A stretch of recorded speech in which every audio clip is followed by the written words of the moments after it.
summer campaign launch. The theme for this year is Aviate, Navigate, Communicate. My name is John Franklin.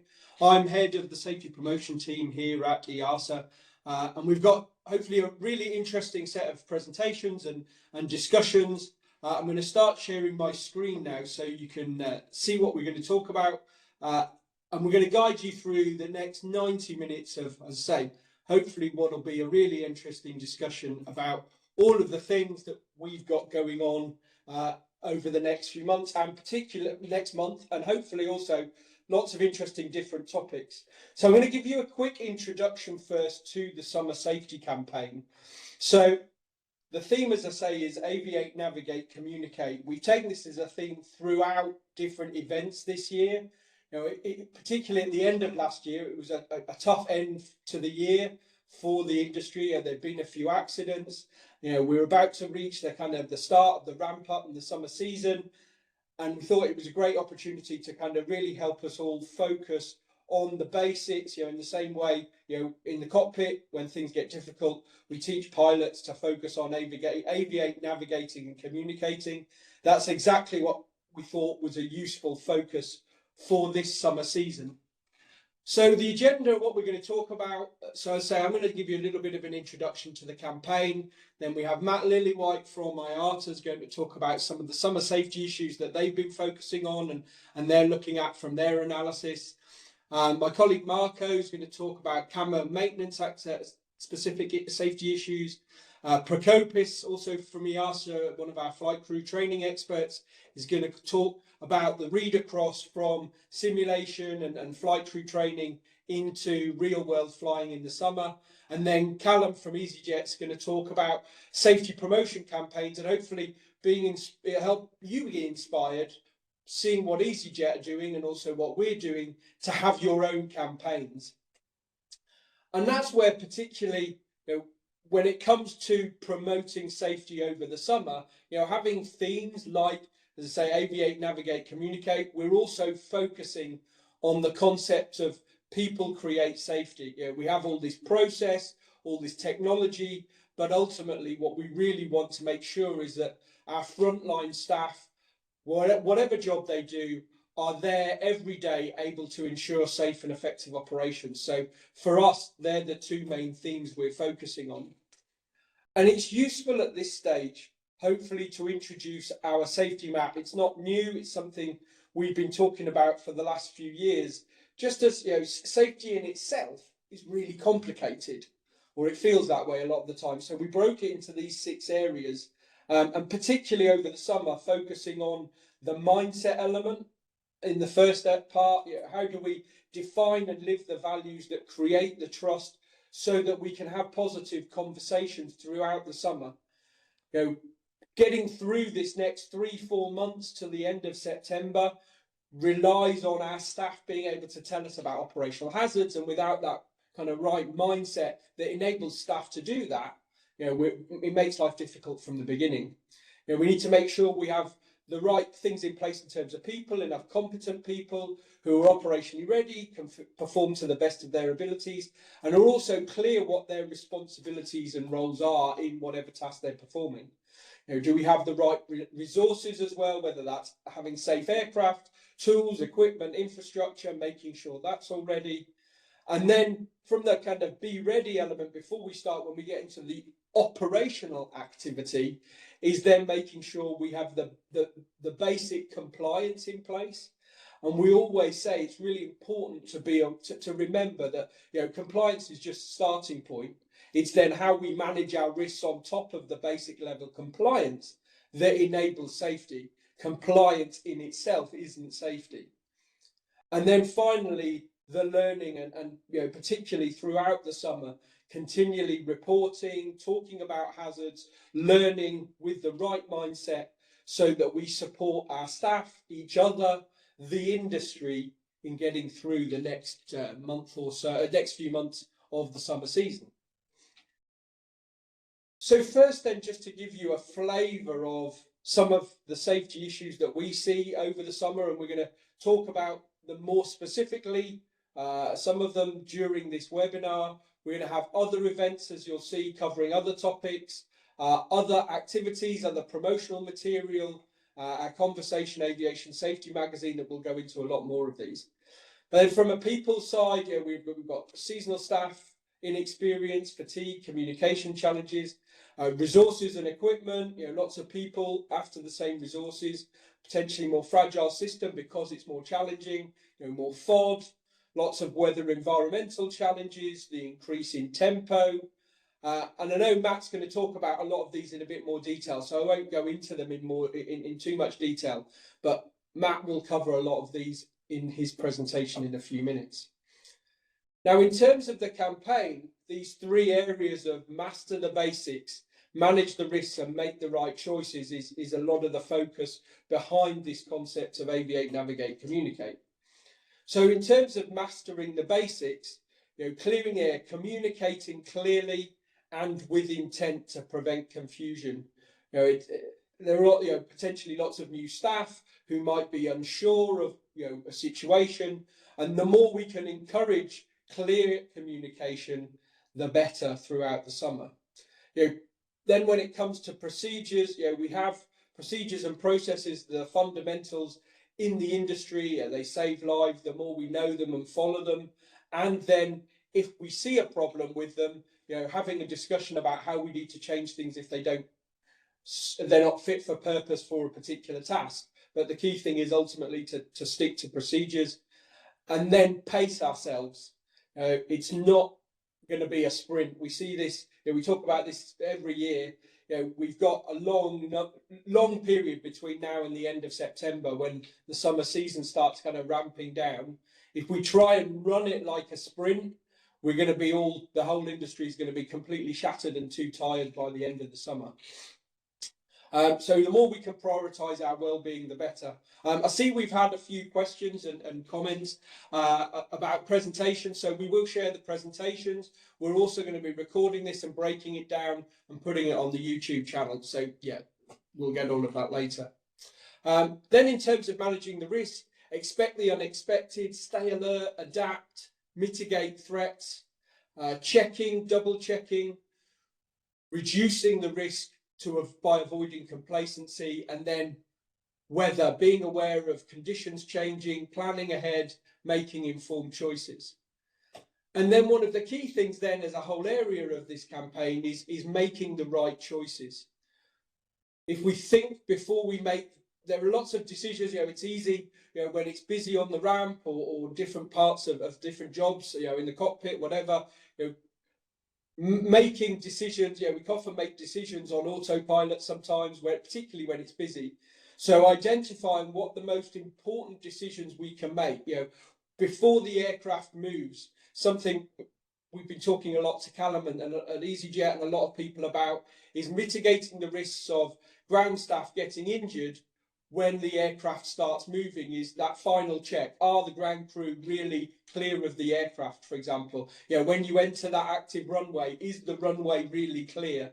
Is taking those mindful decisions, not taking shortcuts and not rushing, taking a little bit of time to do things right, and then staying sharp, again, continually pushing, fatigue risk management. We had a conference earlier in the year in February, particularly focusing on the fact that flight time limitations and fatigue risk management is such an important topic. It's not about we're not there to get to FTL as a target. It's about making sure that staff stay safe and are fit to operate throughout the summer, and we won't do that if we're pushing the fatigue rules, flight time limitations and fatigue rules right to the limit. So we really need to focus on that.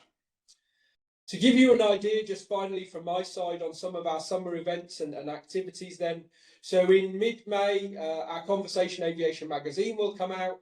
Between now and then, we'll be publishing some of the articles individually. We'll have some posters on some of the key topics we're focusing on. The magazine is particularly useful, hopefully intended, that we want everybody in organisations, if you want to use any of the articles, any of the supporting material, they'll be available as white branded material. You can email us here at safety promotion at easa.europa.eu, will be on the AirOps community site. If you want any of the material or the articles to use for your own organisations, it's not made for the good of us at EASA. We want as many people as possible to use it and find it useful. So on the 15th of May, we're going to be in Oslo with Norwegian CAA and different organisations, Videro, Norwegian, to have a discussion about cabin safety and lithium batteries. We're going to be at eBase at the Business Aviation event there in Geneva on the 22nd of May. We also have an EASA IATA PNT Resilience symposium here in Cologne. There are still spaces, so if you want to register, go to the EASA event pages and join that. We're going to be having a safety culture conversation in Dublin on the 29th of May, and then hopefully joining easyJet as part of their continual campaign on ground safety over the summer as well.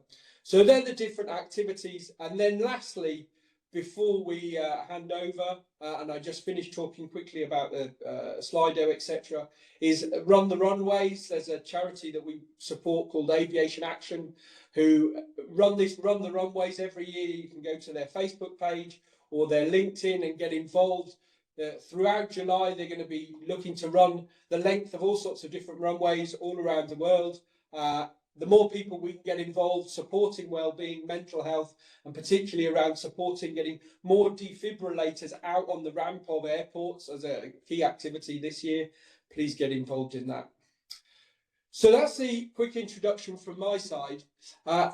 Just lastly to say, in terms of questions and that kind of thing, we'll hopefully take as many questions as we can at the end. So if you, hopefully then, now if you go to the bottom right-hand side of your screen, you should, in a second, see Slido, and you can ask questions in that Slido side in the bottom right-hand corner, and we'll take as many as we can. One quick piece of advice is, please don't just ask lots of the same questions. Please see what other questions other people have asked, and then upvote other questions. So that's all from me. I'm going to hand over to Matt now, who's going to go through the safety issues from the IATA side. Matt, over to you. Hello, everybody. Thanks very much, John. We don't see the full presentation. We're just seeing the PowerPoint. So that's it. Perfect. Over to you, Matt. Brilliant. Fantastic. Hello, everybody. Good afternoon from sunny Geneva. Really great to be on the webinar today. Thanks for EASA and John for organising this event. Fantastic to see so many people online. If you don't know me, my name is Matt Lilywhite. I'm working in IATA's safety office based out in Switzerland. Maybe I'll just kick off by reflecting on my morning commute today. So I take the train to the office, and I have about a 1 kilometre walk just from my apartment down towards the train station. And I found myself on the platform this morning, standing there in blazing sunshine, wearing my jacket, already feeling quite hot and warm. So I think already there are signs that summer is coming. Spring is firmly here. The temperatures are increasing. So it's already a really great time to be thinking about what can we do for the summer? What sort of safety issues potentially are we going to be exposed to over the summer period? So I'll share some thoughts with you, some food for thought perhaps. Seasonal safety issues that we can generally split into two different buckets. Some of those are associated with the weather itself, the fact that we're going to get maybe higher temperatures, a bit of instability in the atmosphere, a bit more rain in certain parts of the world. Typhoon and hurricane season does fall in the summer for some parts of the Northern Hemisphere. And as well as the seasonal type safety issues that we might find ourselves more exposed to as we move into the summer, the fact that we're generally doing more flying as well. Maybe an increase in charter flights, maybe an increase because people are going on holiday, spending some time away from the office and relaxing. So we'll also focus on some so-called demand type safety issues as well. But before jumping into those, I just want to promote a tool that is available to everybody in the industry that can potentially be useful for you as part of your safety management system. And this is also something that can help you to identify seasonal or summer safety issues that you might be exposed to as part of your operation. So if you've got a phone handy, I'd invite you to get it out of your pocket and use the QR code to access the IATA Connect Safety Issue Hub. What is it, I hear you asking? This is a collection of safety issues that we think operators and industry in general might be exposed to as part of their day-to-day operation. So in many senses, it is some type of risk register, and we've identified 105 different safety issues as of today across a wide range of operational areas, across key risk areas, and it also includes current, future, and emerging type safety issues as well. So within that site, you will find some of the seasonal and summer safety issues that I'm going to speak about today. But more generally speaking, it's maybe a tool that can support your SMS. It can potentially support some of the safety risk assessments that you might be undertaking, and is maybe a way of validating your thinking in terms of what you might have already identified. So I won't say any more, but let's now move into so-called weather-related safety issues. So the fact that it is getting a bit warmer, the sun is shining in Geneva today. I'm hoping it's also shining where you are. So we are going to experience potentially slightly higher temperatures. What does that mean for our aircraft, for our kits in the system? Maybe a potential increase in system component failures. So we might see certain systems maybe failing a little bit more frequently than they do in certain colder times of the year. So that is definitely something worth keeping an eye on from an airline perspective within your reliability program. Maybe we see that flight crew have exposure to one or two more unserviceable inoperative systems within the MEL. So that's just maybe something worth bearing in mind for flight crew. They might be operating aircraft with one or two systems that aren't necessarily working.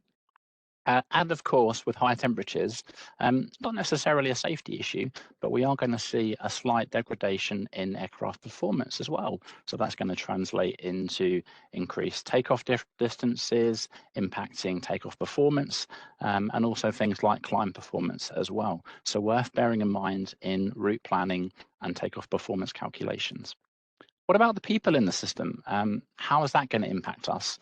Yes, generally speaking, high temperatures have an impact on ourselves as people. So we do need to consider, particularly for those people who are on the ramp, so ground handlers, line maintenance engineers, if they're spending a lot of time outside in high temperatures, how is that going to impact them? So do we need to maybe look at and adapt and vary some of the procedures that they're operating against? We absolutely want to avoid people taking shortcuts where possible. So let's create an environment in which we maybe adapt some of those procedures, bearing in mind the high temperatures that people might be faced with. And what about passengers, of course, as well? During high temperatures, we might find situations where aircraft are on remote stands and the cabin might be getting particularly warm. So worth bearing in mind and preparing for that. Is there a way in which we can reduce that cabin temperature prior to the onboarding of passengers? Do we need to provide more things in the way of water just to help people cool down if it's getting a little bit hot inside the cabin? So a few things that are worthy of consideration, given that we might experience slightly higher temperatures during the summer season. What else can we expect in the way of weather? Potentially an increase in convective activity, so the atmosphere getting a bit more unstable with the heating up. We might see an increase in turbulence, potentially microbursts. And as mentioned already, hurricane season, typhoon season can arrive at the latter part of the summer season. So that might lead to potentially an increase in flooding. Runway contamination, it is, let's say, a year-round safety issue. It could be icing and snow in the winter, but potentially could be flooding in the summer. So it's something that we'd encourage operators to consider, to think about, and of course for crew to be super familiar and competent with the global reporting format for runway condition as well. Let's talk about wildlife. Bird activity between April and June in the Northern Hemisphere, we can typically expect an increase in bird activity because a lot of bird migration is going on during that period. So if you are operating at airfields in the vicinity of bird migration routes, it's worth taking a look at that, perhaps considering your exposure, and of course working in collaboration with local aerodromes to look at the effectiveness of wildlife prevention programs to prevent strikes during that potentially busier period of bird activity. So that gives you a flavour of some of the so-called weather-based seasonal safety issues. What about the fact that we've also potentially got more flying going on as well? So there are maybe one or two demand-related safety issues that we might be exposed to during the more busy period. Let's talk about operational pressure. I think we all recognise that operational pressure always exists to some extent. It's always going to be there. But what we want to avoid is perhaps excessive operational pressure being placed upon people in the system during this potentially busier period than we may be used to. So how can we create an environment where people are not feeling excessive operational pressure? And sometimes it can be perceived operational pressure as well. The pressure may not even be there. So we need to think of ways to support our people, again, so they don't feel the need to take shortcuts. We want to avoid things like normalization of deviance, and we want them to be working in a safe environment where they're not under undue pressure. What about the availability of people? So if we are ramping up operations, that tends to imply we're going to need more people in order to meet that demand. So if we wish to take on board more crew, more pilots, more engineers, more ground handling staff, those people need to be fully competent to discharge their safety responsibilities. So if we want them to be ready to go and to hit the ground running, let's say, we need to be thinking now about not just the recruitment of those people, but also training them as well. So getting them ready through those training courses so that by the time that we need them, they're already trained and fully competent to fulfill their role. John mentioned congested airports and congested airspace. Yes, it's going to get a bit busier on the ramp, so maybe there's an increased risk of ground collision, either between two aircraft or between an aircraft and a vehicle. So that absolutely is worthwhile perhaps revisiting in terms of a risk assessment during the busier period. And lastly, unruly, also called disruptive passengers. So maybe during the summer period, with more traffic, people going on holiday, wishing to relax, potentially consuming a little bit too much alcohol and becoming intoxicated. Worth considering as an operator, potentially your exposure to that and working collaboratively with regulators to raise awareness of unruly passengers. So that gives you a flavour of some so-called demand-related safety issues that we might see increased exposure to over the coming months. So what can we do to prepare ourselves? And John, I make no apology here for plagiarizing your quote because I really like it and I really believe in it, that people do create safety. But all these issues we should be thinking about as part of our safety management systems. And where does that start? It starts with strong safety leadership from the top of the organization. And that strong safety leadership is going to result in strong safety and reporting culture and hopefully instill the sorts of behaviors that we'd like to see our people acting and walking on a day-to-day basis. So the QR codes, by the way, on this slide take you to various resources that might help you. The first one against safety leadership is IATA's Safety Leadership Charter. If you haven't seen that and the guiding principles that go with it, I'd encourage you to take a look. What's next on the list? Really, it's a case of reviewing these safety issues against your own risk register. So have you considered them already? Have you risk assessed them? Have you done anything different? Have you reviewed your mitigations for effectiveness? So again, I'll signpost here to the Safety Issue Hub, which is the second QR code. So you can go there, have a look at the safety issues that we've identified and consider, are you exposed to those? during your day-to-day operation. What next? Let's talk about promotional campaigns, reporting campaigns, and I know we're going to hear more about this during the rest of the session. But we want to empower our people to recognize potential issues they might be exposed to, but also to make them feel protected and confident to report any issues that they see during their operation as well. And lastly, how are we doing? Are we monitoring our safety performance during the summer period? Do you need to review our safety performance indicators? Are they fit for purpose still during the summer months with increased traffic? Does anything need to be varied?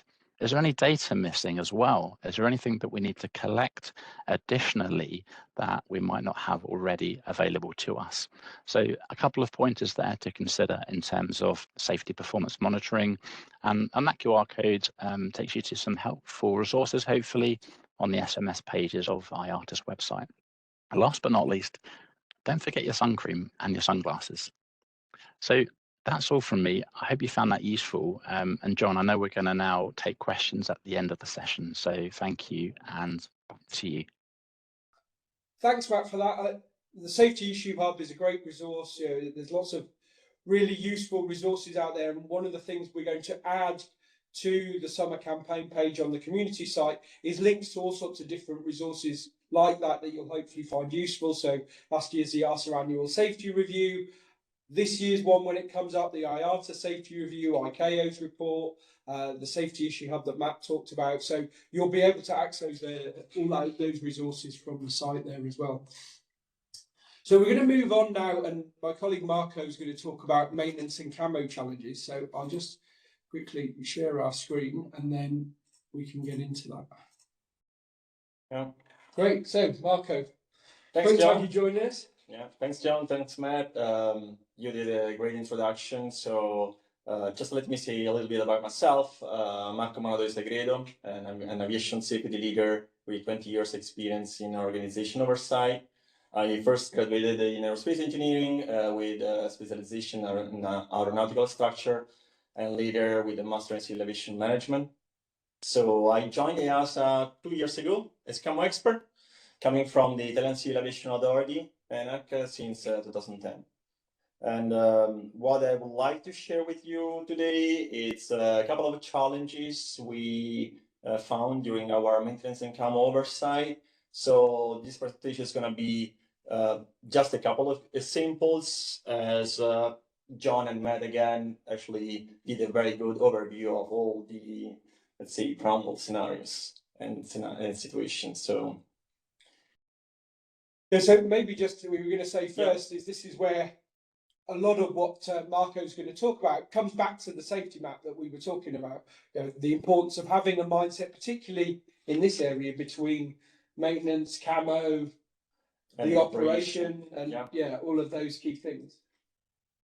Yeah, exactly, absolutely. So as everyone knows, CAMO is actually in the middle between operation and maintenance. So it's strictly important that can create the right coordination, right? Avoiding misunderstanding and effectively identifying risks associated with operation and led by maintenance in some cases.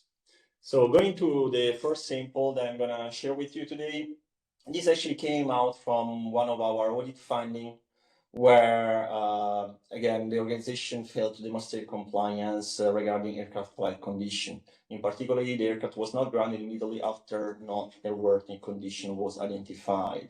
As you can see here, I summarize a little bit of timeline. So the aircraft physical inspection was performed and an overdue temporary repair was identified.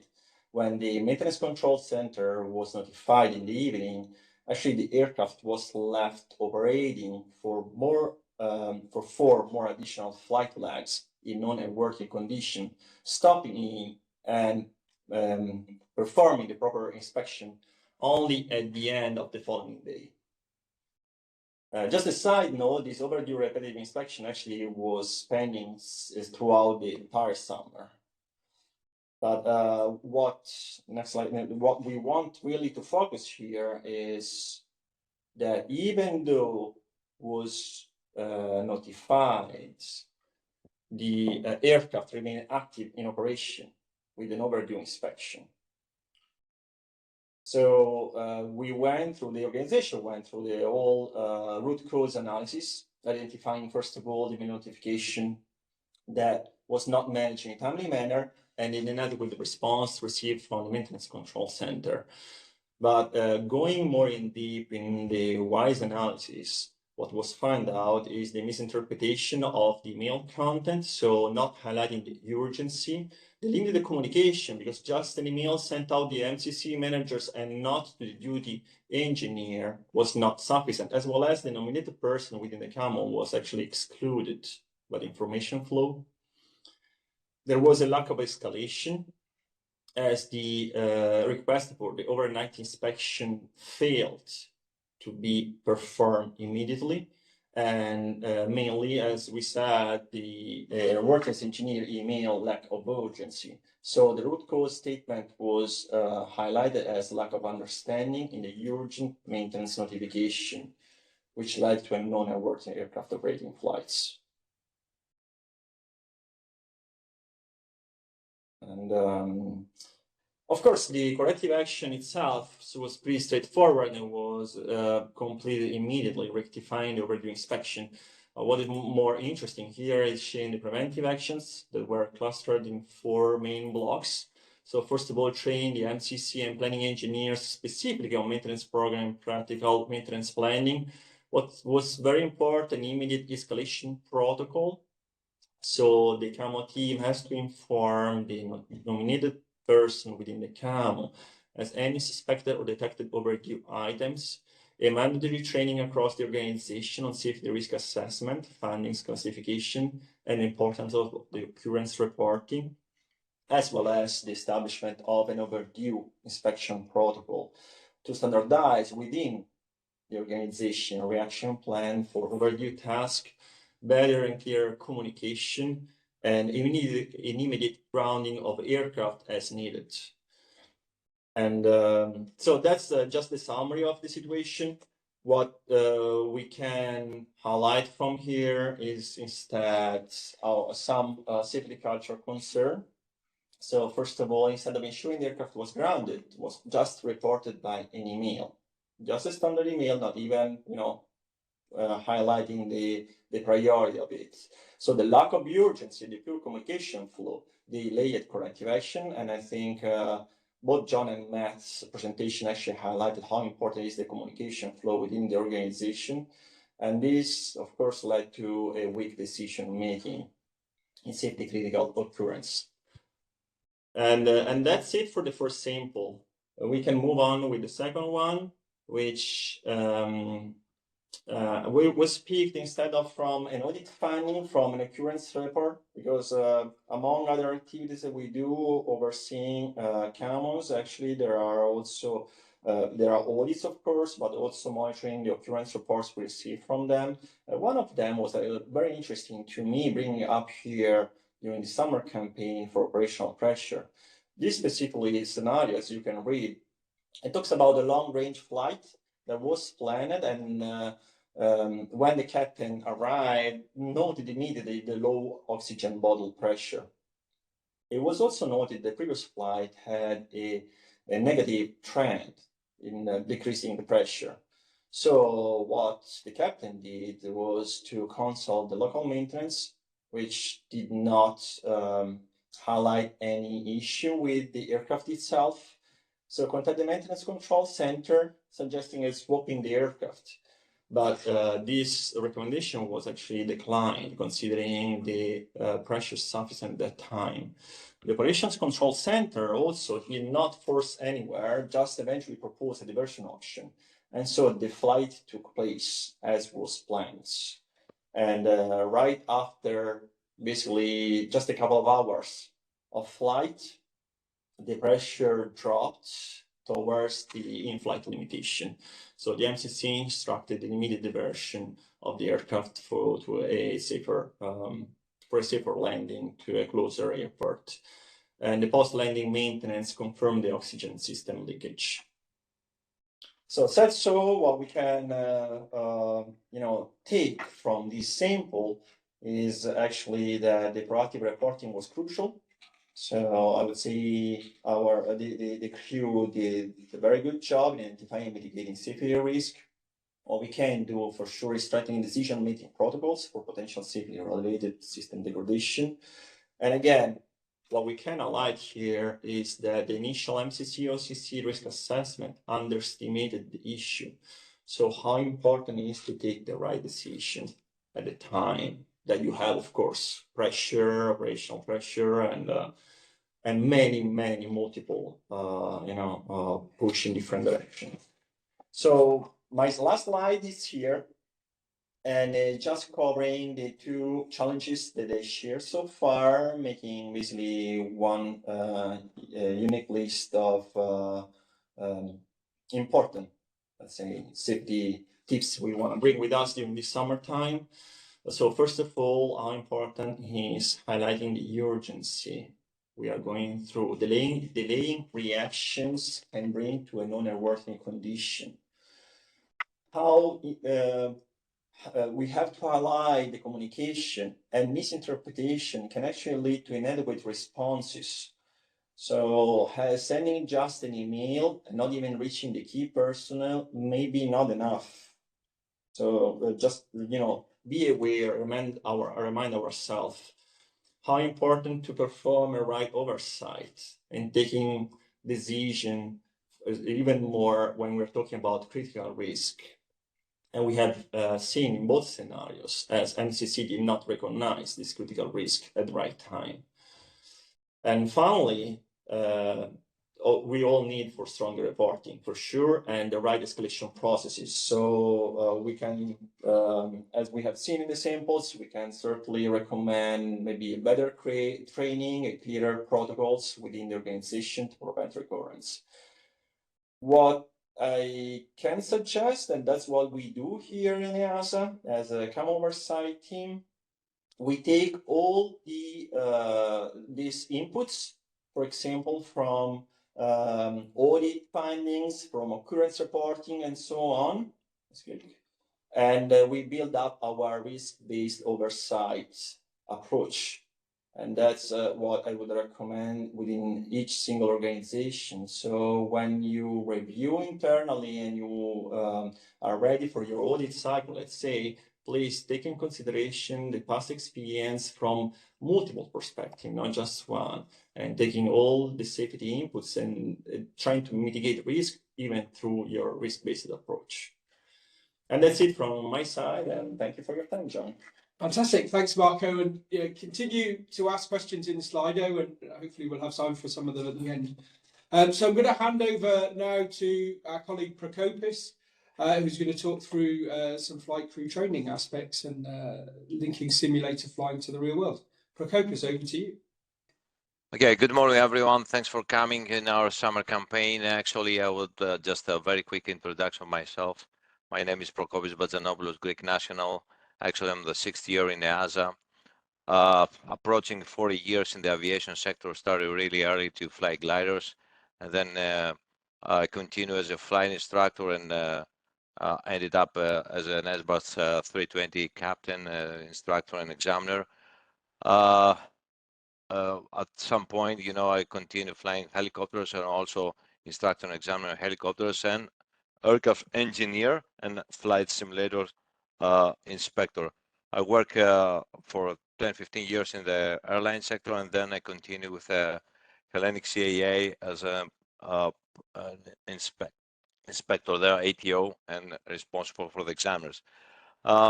In today's topic, I will introduce the bringing the gap, integrating the simulators and real-world flying, with some tips, for the summer that is coming, and also for our campaign that the Avid Navigate to communicate. Actually, the simulators are well known as the most essential and training tool in the modern aviation because it allows the pilot to build skills in a safe, controlled, and cost-effective environment in a timely manner. We can use them all day long, and during this presentation, we'll explore how we maximize the benefits and avoid its pitfalls and align with the real-world flying.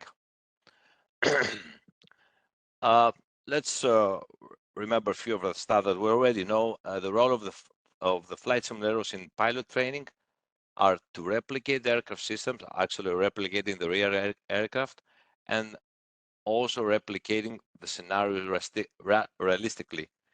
They provide consistent training, free from weather and operational constraints. We don't have a lot of issues that we face in the real flying. The simulators are ideal for practicing abnormal and emergency procedures safely. So we can test anything that we have in our mind according to the manufacturer, or even without, let's say, other aspects of flying that we can practice in the simulator. They allow also to repeat it, to have a repeated practice, and so that it's boosting pilot confidence and performance. In order to maximize the benefits of the flight simulator training, we use the scenario-based training to mimic real-world flight challenges, also apply the well-known CRM, the crew resource management, techniques to enhance team coordination, and also we incorporate the threat and error management in order to identify and mitigate risks during the flight or in the training. We're rusty after the winter time, so it's time for a little bit of simulator. We can see here not only a rusty helicopter or airplane, also rusty pilots. Heading to the summer, it's most of the pilots, and especially those from general aviation, are rusty, so it's time to go in a simulator. How we can benefit from that? First of all, we have the skill refresher, where we build the muscle memory and cockpit flow after the inactivity. We have the error recovery, because we can do safety practices, abnormal scenarios in order to regain the confidence, and the mental recalibration, because sharpens the decision making, the scan discipline, and workload management. Curiosity killed the cat. I'm also handling a lot of the accidents in the EASA remit for the flight training, so we're seeing a lot of accidents that are happening during the early stages of instruction that are triggered by the students' curiosity to explore untested areas in mid-flight. It's the instructor's responsibility to recognize and understand these behavioral patterns early, and channeling this mindset constructively so the instructors can prevent risk during the sim session while encouraging safe exploration and deep learning. A lot of times, the students are testing a lot of stuff, they have a lot of stuff, and one of those, let's say during the summer times, that people are trying to do low passes, in the beaches, especially in South Europe. And this is something that they'll start asking questions to the instructor during the sim sessions. How can I do this? How can I do that? So it's instructor's responsibility to recognize those behavioral patterns. So simulators are the place where habits are formed. So we have to ensure really clearly that triptych that avid, navigate, communicate is ingrained as the pilot's instinctive responsive accuracy. It's very important to build this, these habits in the simulator. What do we mean with that? Okay, when we say aviate, we mean only fly the aircraft. We don't compromise the control of the aircraft at any time. There's not even 1 second during the flight that the plane is out of control. It's very important for the pilots, not the youngsters or the students, but also for the airline pilots, that they emphasize all the time that we have to fly the aircraft all the time. We have to have 150% control of the aircraft all the time. Then it's the navigation that, okay, if the situation allows, we have to determine where we are and where we want to go. It's a really important, essential, let's say, factor, but from the other side, it's not the first one. Then we have the last thing, that is to communicate. So if the step 1 and step 2 are reached, then we form the others. Of course, delayed communication can create other problems, but when we prioritize those aspects, communications at the end. So in order to bridge in the gap, The scenarios-based simulator sessions must mirror real cockpit stress to ensure seamless transfer of preparation logic. We don't reproduce scenarios like, okay, one wing is separated, or a UFO, hit the airplane. We let's say we're trying to let's say simulate real scenarios, like let's say a lost communication in a cross-country flight, or a loss of a generator. We take the decision. What are the actions? So things that are real. So the scenarios have in a realistic environment, and then a nice decision making. So the instructors have to emphasize fly the aircraft first in debriefs and penalize procedural overchecking that compromise aircraft control. So even for the controllers or for the rest of the, let's say, aviation industry, they should know that pilots are trained like that. The first thing is to fly the aircraft. Of course, the simulators are great machines, but great devices, but they have a lot of limitations, and we need to have a look on that. It's like the simulators are like the real world motion and the G-forces. So the flight training should be supplemented by the manual flying. We all the time we need to fly the manual in order to supplement the simulator training. The over-reliance on automation can be dangerous, so we have to balance it with raw flying skills.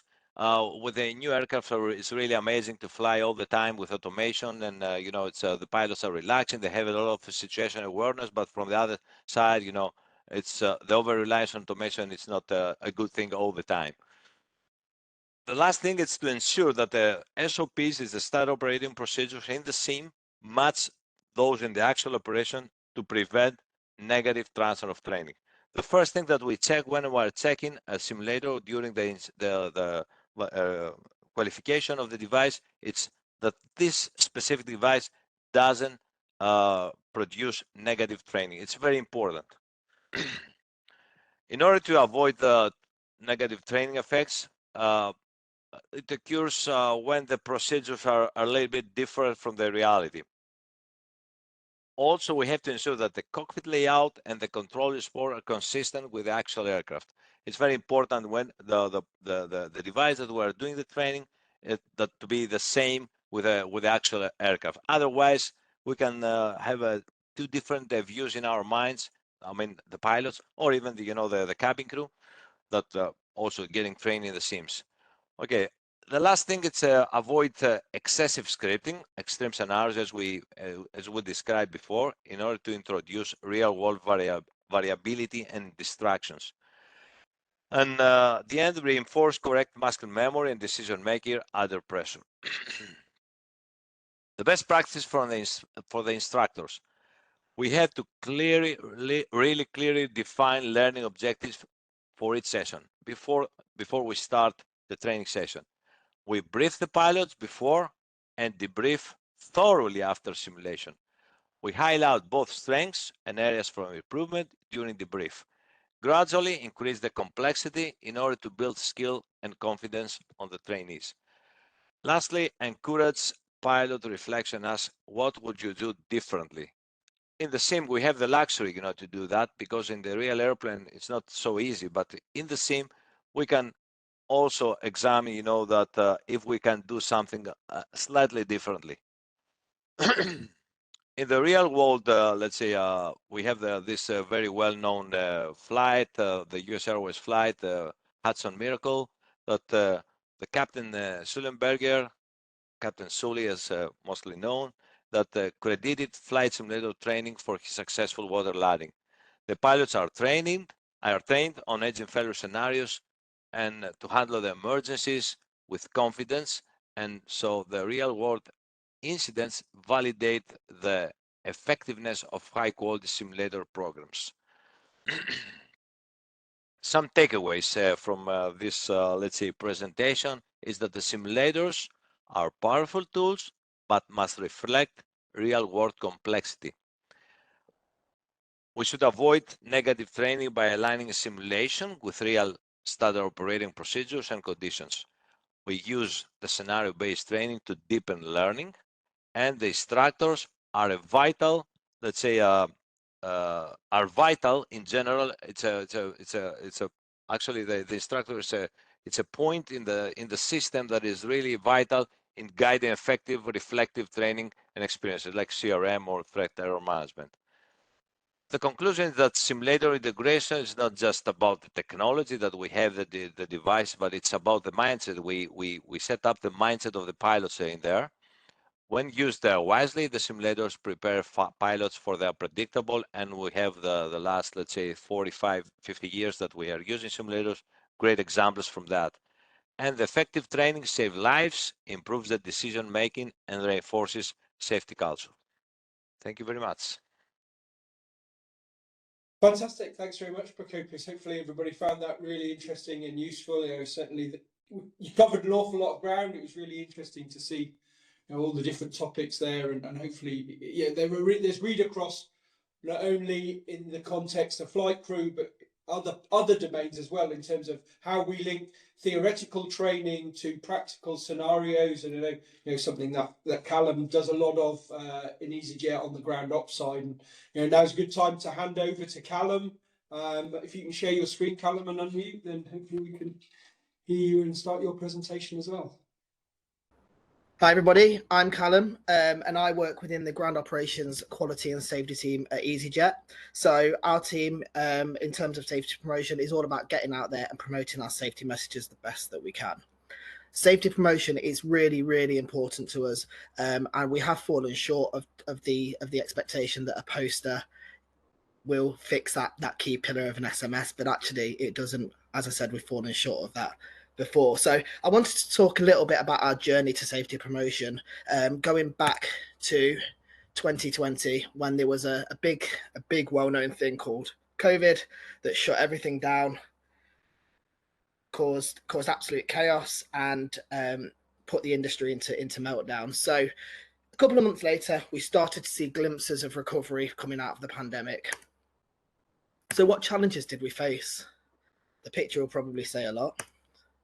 So we experienced staff shortages. We experienced a loss of experienced staff, difficulties in recruitment, huge amount of skill fade. An example of that is I was at an airport during the pandemic, and I was talking to the management team there, and actually the most experienced ramp agent that they had was within the company for around a year. So we lost huge amounts of experience. We had to find a new normal in terms of operating procedures. We had all different new procedures that we had to follow, different country requirements that we needed to remember, masks, increasing disruptive passengers on the back of that, and also staff and passengers adapting to a changing travel environment. So we needed to do something to promote the message. So you might all remember, so those in the UK may remember that 5 p.m.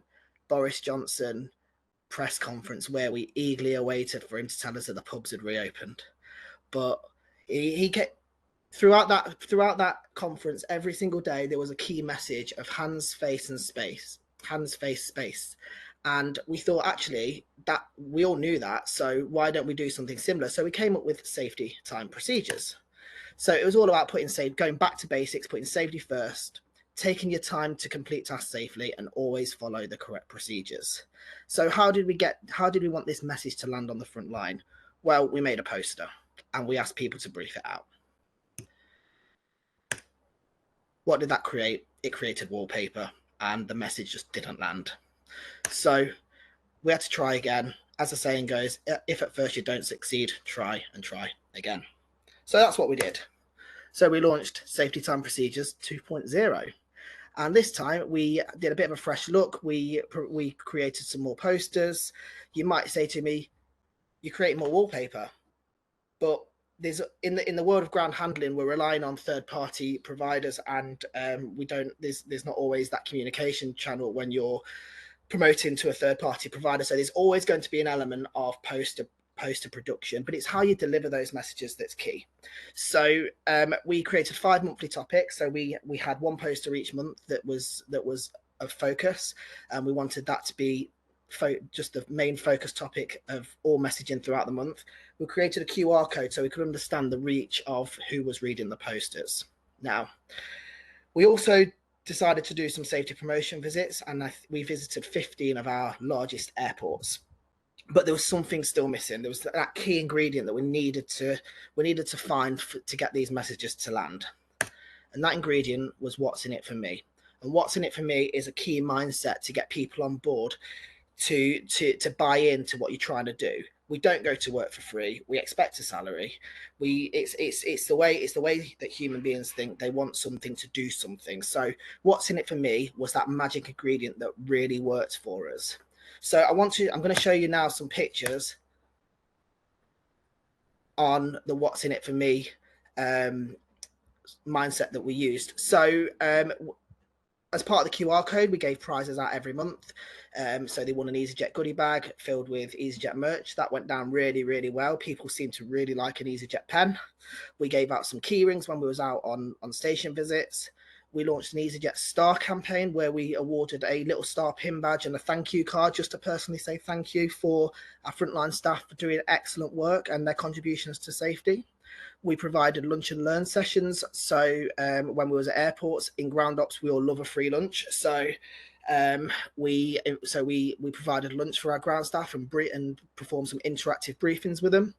And at the end of it, we set out a competition to drive that engagement, and we picked the top 5 people around the network who promoted the campaign the best. And actually, we could have given them a free flight.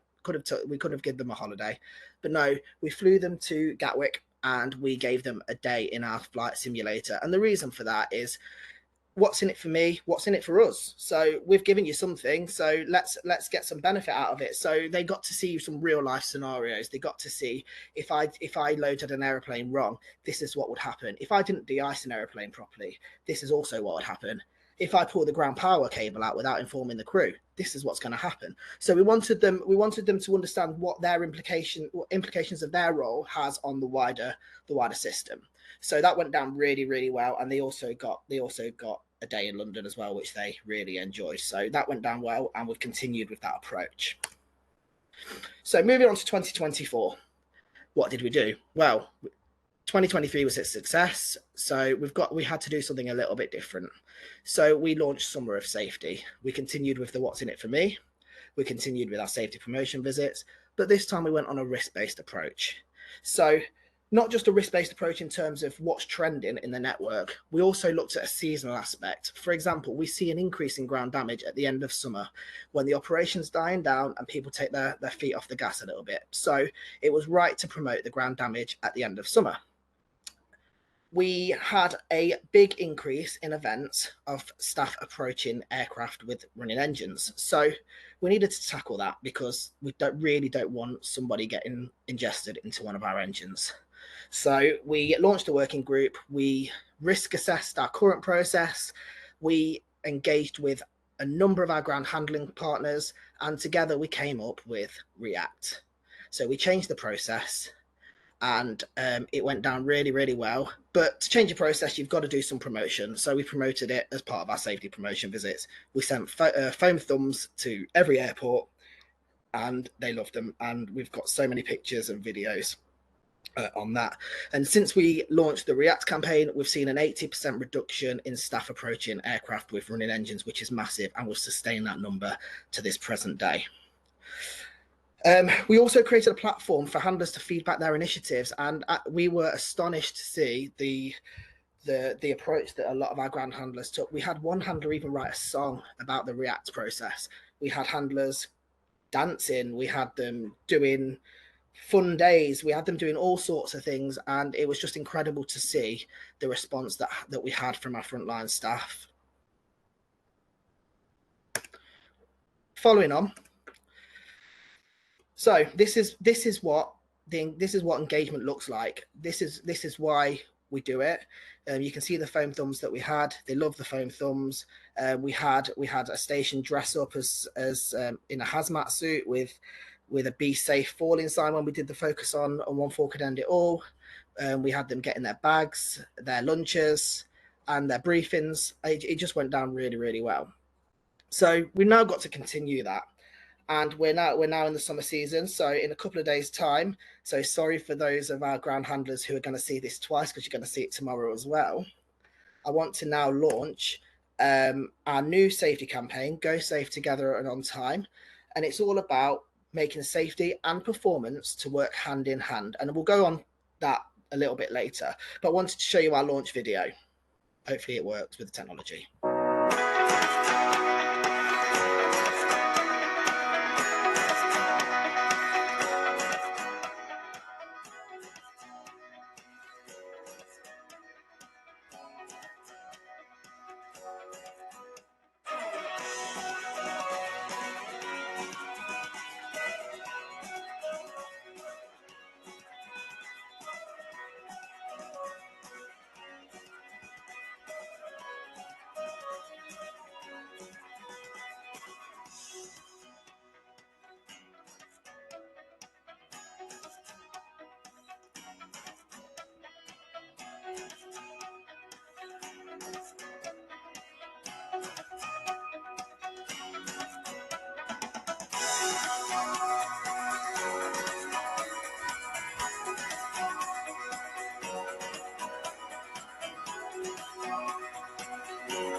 So that watching that video, we're going again. So watching that video, it makes me incredibly proud of what we've achieved over the last few years, and it's time to build on that again.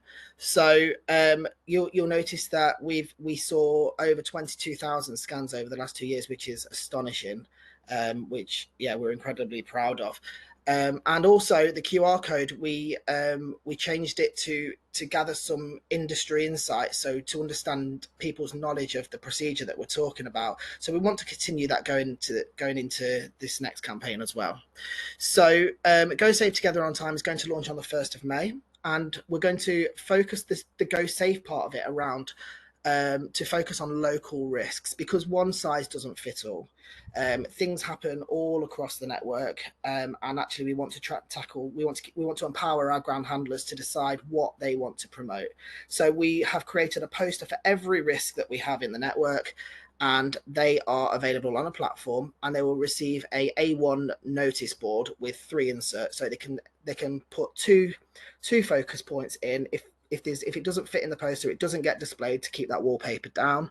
But also in the age of TikTok, we've got QR code on there so that people can see some videos and some guidance material. But for those who aren't quite within the TikTok era, we've still got the literature for them to read as well.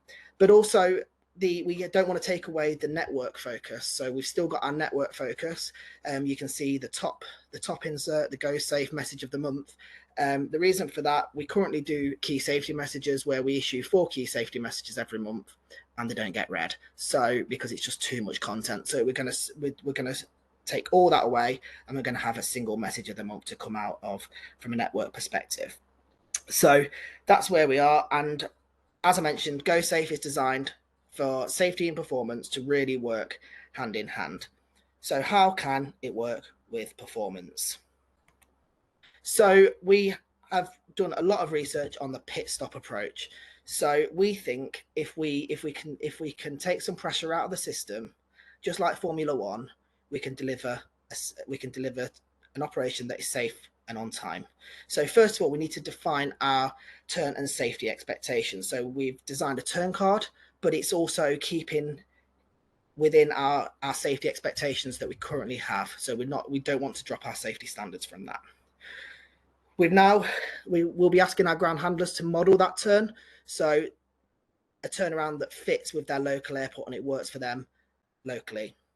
We then need to determine roles and responsibilities, and actually we already do this in aviation, because cabin crew they get assigned a duty, and they get assigned a position on board. So when they turn up for work, they know exactly what they've got to do and when. Doesn't matter who they're working with, they just know their role and what's required of them on that day. So let's take that and bring that onto the ground.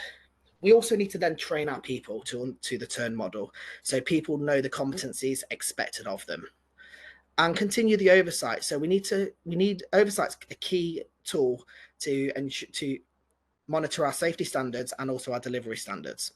And then we need to optimize. So if there's any changes that we need to make to procedures, equipment and infrastructure, we optimize those. And then the cycle just continues. And actually the Formula One pit stop approach, just for some numbers, in 1950s, the pit stop was over a minute. In 1990, it was down to 14 seconds, and the current day it's down to 2 seconds without compromising safety. And we strongly believe that's what we can do in ground operations at easyJet. And that's it. Thanks very much, Callum, and hopefully for everybody watching, it inspires you on. We talk a lot in the industry about this concept of walking the walk, and talk the talk is easy, and we put all this stuff out there, and we're very good at creating words, but it's how we turn that into a reality that really engages our staff at a really practical level. So hopefully that inspired you to think about what you might do in your own campaigns, in your own organisations. Certainly from our side, we have a collaborative safety promotion group that Callum's a member of, a number of other airlines and airports are involved, that builds the magazine. And really what we're trying to do now over this summer and then into next year is to figure out how we can work together more on these different campaigns and ultimately provide as many practical resources that you can use in your own organisation. So we're all learning this together. We talk a lot about the 4 pillars of safety management, and safety promotion is the one that is really evolving. There's so many different ways of making great content. We just have to learn as an industry how we can be as effective as possible. And it's great to see the kind of things that easyJet are doing that are really kind of pushing the boundaries in this space. Just to follow up, then we've got quite a few questions now in the Slido. So I'll go through these, and we'll then see if there's anything, any input from any of the panelists as well. So the first one from Scott: maintenance staff are probably the largest sector in the industry and the area with the largest disposition of risk and the least amount of safety promotion. Will we see safety conferences initiatives this year to invite positive change within the sector? So more promotion. Certainly we have our Safe 360 conference coming up later in the year, and for sure we're going to try and put more maintenance stuff in that. It's something I know, right. Scott, I know we talked about at last year's Safe, so yeah, we take that back and see what other things we can do throughout Absolutely, the year. I agree with Scott. So yes, let's do this more from the maintenance point of view. Yeah, let's bring more experience and content. So that's cool. So that's a good thing we can take back to our own team. Need for more of that. Then the next one, and I've got an answer to this myself, but it'd be interesting to see if any of the panelists have experienced this. So from Natasha at the Austrian Authority, any ideas how the issue with heat and sleep problems of crew members can be addressed? Some countries don't provide air conditioning up to a certain temperature and don't allow to cool down crew rest areas due to energy reasons, and then increased fatigue risks and all sorts of challenges there. I think so.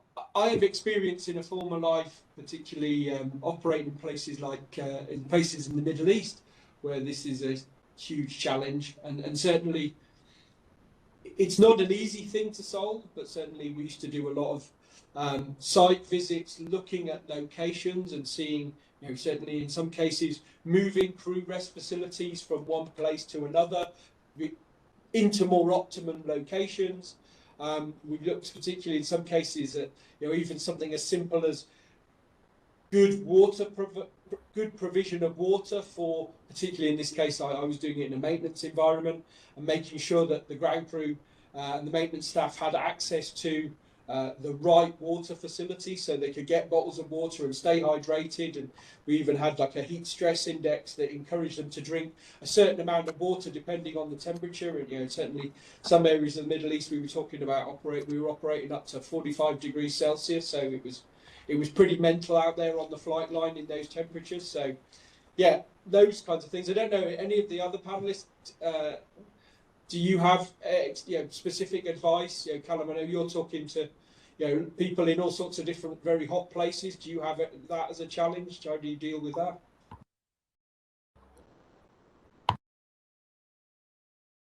Oh, you're still muted, Callum. So yes, we have it on our what's called our compliance calendar. So we monitor. So as we map out every key risk on our calendar. So when we're headed into certain periods of the year, i.e. when weather's getting warmer or when we hit storm period, we put out comms and we brief all of our staff on that as well. Well, anybody else? Any other panelists experience that? I don't know if it's necessarily something that the other panelists have had anything to do with. No. Okay, well, I'll take that away and we'll see if we can get any more promotion material and see if there's advice from other people that can help on that. So I'll make a note of that. And then we have another question on from Stuart at ASD about one issue that I've observed is an increasing habit of passengers ignoring the advice to switch mobile phones to flight mode, or even when advised to switch off completely due to atmospheric conditions. Is there a need to do more on that? And actually, particularly, ironically, interestingly, you use the word flight mode because there's been lots of work just generally with various industry groups around unruly passengers and how do we get passengers to comply, whether it's with putting devices in flight mode, switching them off, charging particularly, and then potential lithium battery risks, fire risks, evacuation. You know, we all see videos when there's evacuations of people with hand luggage and things. So we've been working with different people in different groups, trying to find good messages that land with passengers as effectively as possible. This is where I say it was kind of ironic you used the term flight mode, because the best we've seen recently is the Norwegian authority last year had a very successful campaign called Put Yourself in Flight Mode, which was then advertised around airports, on public transport, coming into the airports all around Norway. And we've been having more discussions with the different EASA advisory bodies, more recently, particularly with the national authorities. And we're just starting a group now to look at effectively making a pan-European version of the Put Yourself in Flight Mode campaign to then have a major initiative. So ironically, one of the things that statistically looks like is that unruly passengers generally tend to be lower in the summer. When there's more families, people tend to behave themselves, and theoretically we follow instructions more. So we're looking at doing this in the autumn, then to run through into next year, and then kind of a major campaign for the start of next year, running kind of through to the summer and beyond. So yes, definitely it's something we need to do more on. Hopefully we can be more structured with. Particularly we've been talking a lot to all sorts of different stakeholders on that. So yeah, that'll continue. So that's all the questions we have. What I would suggest is nobody minds, hopefully we finish early. Just with some quick reminders, if you go to, I posted the links to the Summer Safety Campaign page and the event page. So we'll post the presentations and the videos in the coming days to both pages. If you go to the Summer Safety Campaign page, you can then register also now for the cabin safety event that we're going to be streaming in the middle of May, and also the culture event. And certainly if any of you are involved in business operations, I encourage everybody to get along to eBase in Geneva if you can. There's all sorts of interesting activities and panels and in-person discussions. And I think that's kind of what, for me, one of the big takeaways that I have as we head towards the summer, and we're going to be talking about, particularly one of the reasons why we wanted to do a longer month-long campaign and get out ourselves to different places, because, you know, as you saw, particularly from Callum's presentation, you know, Matt raised it as well, and also Prokopis and Marco, is that nothing really, it's all about how we communicate and how we talk to each other across the industry. So the more you can get out with frontline workers and really connect the different things we need people to do to be safe, understand what their risks are, and really promote them effectively, you know, that's really what's going to drive a successful summer. And the more we can work together and collaborate across the industry, hopefully the better that's going to be. So thanks very much for your time. Huge thanks to our 4 panelists that joined me. Much appreciated. And thanks very much, and wishing everybody a good summer, and hopefully we'll see you in the next event on cabin safety in the middle of May. Thanks very much, everybody. Bye-bye.